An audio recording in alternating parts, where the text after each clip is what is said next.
ناظرین، آج کی ویڈیو میں ہم اسی جنگ کا ذکر کرنے والے ہیں جس میں آپ علیہ السلام نے جنات سے جنگ کرتے ہوئے 20,000 جنات کو قتل کر دیا اور بہت سے قبیلوں کو دائرہ اسلام میں داخل کیا۔ حضرت ابو سعید خدری و حذیفہ یمانی سے مرقوم ہے کہ جناب رسول اللہ صلی اللہ علیہ وآلہ وسلم جنگ اسکار سے واپسی میں ایک اجاڑ وادی سے گزرے۔ آپ صلی اللہ علیہ وآلہ وسلم نے صحابہ کرام سے پوچھا کہ یہ کون سا مقام ہے، جس کے جواب میں عمر بن امیہ زمری نے کہا کہ اسے وادی کثیب ارزق کہتے ہیں، اور اس جگہ ایک کنواں بھی ہے جس میں وہ جن رہتے ہیں جن کو جناب سلیمان علیہ السلام بھی قابو نہ کر سکے تھے۔ اور مزید بتایا کہ یہی وہ جگہ ہے جہاں سے طبع یمانی گزرا تھا اور اس کے 10,000 سپاہی انہی جنوں نے مار ڈالے تھے۔ آپ صلی اللہ علیہ وآلہ وسلم نے یہ سن کر فرمایا کہ اچھا، اگر ایسا ہے تو پھر یہیں ٹھہر جاؤ۔ لہٰذا آپ کے حکم کے مطابق قافلہ وہیں ٹھہر گیا۔ پھر آپ صلی اللہ علیہ وآلہ وسلم نے فرمایا کہ 10 آدمی جا کر جنوں کے کنویں سے پانی لائیں۔ جب یہ لوگ کنویں کے قریب پہنچے تو ایک زبردست عفریت برآمد ہوا اور اس نے ایک زبردست آواز دی جس سے سارا جنگل آگ کا بن گیا اور دھرتی کانپنے لگی۔ یہ خوفناک منظر دیکھ کر سب صحابی واپس آ گئے، لیکن ابو العاص صحابی پیچھے ہٹنے کے بجائے آگے بڑھتے گئے اور تھوڑی ہی دیر میں جل کر شہید ہو گئے۔ اتنے میں جبرائیل علیہ السلام نازل ہوئے۔ انہوں نے سرور کائنات صلی اللہ علیہ وآلہ وسلم سے کہا کہ کسی اور کو بھیجنے کے بجائے آپ علم دے کر علی ابن ابی طالب رضی اللہ تعالیٰ عنہ کو بھیجے۔ لہٰذا آپ کے حکم کے مطابق حضرت علی علیہ السلام اس کنویں کی جانب روانہ ہوئے۔ حضور اکرم صلی اللہ علیہ وآلہ وسلم نے دست دعا بلند کیا اور اللہ تعالیٰ سے دعا کی کہ وہ ہر بار کی طرح اس بار بھی حضرت علی رضی اللہ تعالیٰ عنہ کو کامیابی نصیب فرمائے۔ جب جناب علی المرتضیٰ وہاں پہنچے تو پھر وہی عفریت برآمد ہوا اور بڑے غصے سے کچھ پڑھنے لگا۔ آپ نے فرمایا کہ میں علی ابن ابی طالب ہوں، میرا شیوا، میرا عمل سرکشوں کی سرکوبی کرنا ہے۔ یہ سن کر آپ پر اس نے زبردست کرتبی حملہ کیا۔ آپ نے وار خالی دے کر اسے ذوالفقار سے 2 ٹکڑے کر ڈالا۔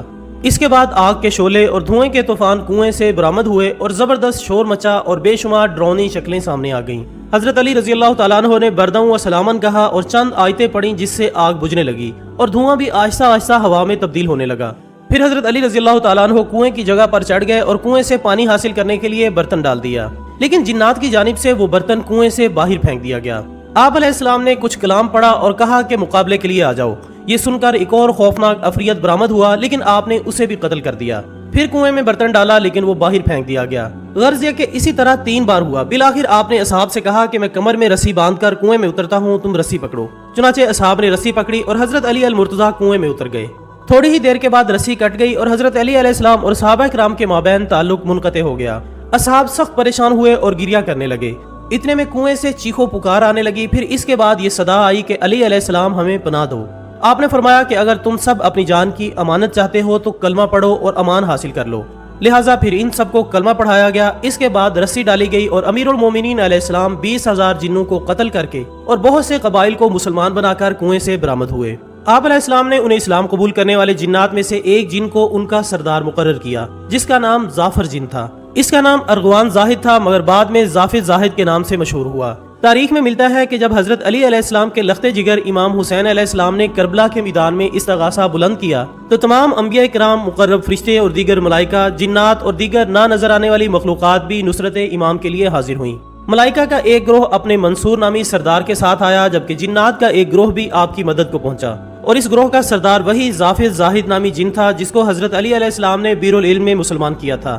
ظافر جن وقت عاشور اپنی رسم تاج پوشی کا جشن منا رہا تھا کہ 2 جنوں نے اسے کربلا میں حسین کے حالات سے آگاہ کیا، جس پر وہ تمام امور چھوڑ کر اپنے لشکر کے ہمراہ کربلا آیا، مگر حضرت امام حسین علیہ السلام نے اسے خیر کی بشارت دے کر مدد سے منع فرمایا اور فرمایا کہ اے ظافر، میں اصغر، اکبر اور غازی اور تمام انصار قربان کر چکا ہوں۔ میں تم سے راضی ہوں، مگر کیا کروں کہ مجھے نانا کے دین کی خاطر یہ قربانی لازمی دینی ہے۔ ناظرین اکرام، انسانی تاریخ میں جنات، شیاطین، آسیب، دیو پریوں، سایوں، بد ارواح وغیرہ کے ذکر و اذکار سے بھری پڑی ہیں۔ دنیا بھر میں پھیلے ہوئے لاکھوں انسانوں کو ہر روز اس قسم کی مخلوقات سے متعلق معاملات اور حادثات سے پالا پڑتا ہے۔ کبھی کوئی گھر آسیب زدہ ہو جاتا ہے تو کبھی کسی انسان پر جنات اور شیاطین غالب آ جاتے ہیں، یا کبھی کسی آدم ذات پر دیو اور پریوں کا سایہ پڑ جاتا ہے، جبکہ کچھ مادہ پرست اور ملحد لوگ فرشتوں اور جنات کے وجود کے قائل نہیں ہیں، اور وہ کہتے ہیں کہ جو چیز محسوس نہ ہو اور مشاہدے میں نہ آ سکے اس کا وجود فرضی اور غیر عقلی ہے۔ حالانکہ عقلی اعتبار سے بھی جنات اور ملائکہ کا وجود ممکن ہے، جبکہ قرآن و حدیث میں تو واضح طور پر ان کا ذکر ملتا ہے۔ دوستو، اگر جنات کی پیدائش کی بات کی جائے تو اللہ تعالیٰ نے اپنی قدرت کاملہ سے ایک ایسی آگ کو پیدا کیا تھا جس میں نور بھی تھا اور ظلمت بھی۔ اس آگ کے نور سے فرشتے پیدا کیے اور دھوئیں سے دیو، جبکہ آگ سے جنات کو تخلیق فرمایا۔